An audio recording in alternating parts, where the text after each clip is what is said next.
We're here with Bill Stevenson from Dubbo. He has brought a very significant, very famous street machine to the event that's been in a shed for a very long time.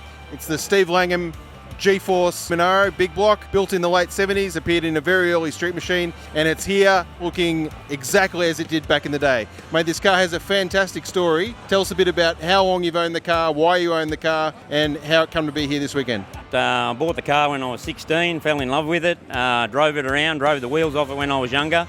After that, laid it up in the shed, was going to do a lot of plans to it, never got around to it. Sat in the shed for the last 29 years. We dragged it out about 4 months ago and said, let's get this thing registered and back on the road. And the last few weeks has just been a blast and so much fun. And it's just an incredible car. Steve created just a beautiful car, and it's a real street muscle car. It goes hard and looks good, and I just love driving it. Yeah.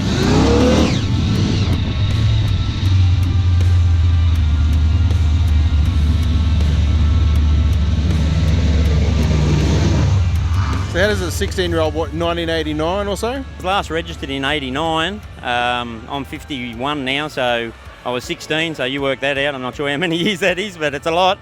Yeah, I didn't want to change the car. I wanted it to, it's an original Bathurst HK Monaro, with the modification. So I wanted to keep the interior the same and leave the Muriel and everything the same on it, and leave the same wheels on it. Yeah, so it's all been re-engineered, and yeah, she's back on the road.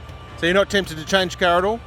No, love it. I'm going to drive it more and more. I'm going to start driving it to work.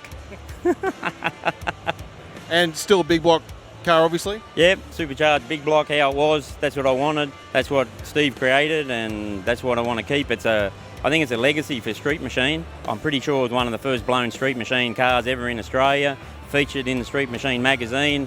I've got some memorabilia of it all those years ago, and yeah, I want to hang on to that and preserve it. The car's called G-Force and it's got a HG grille, but it's not, yeah? Yeah, it's a HK with a HT grille.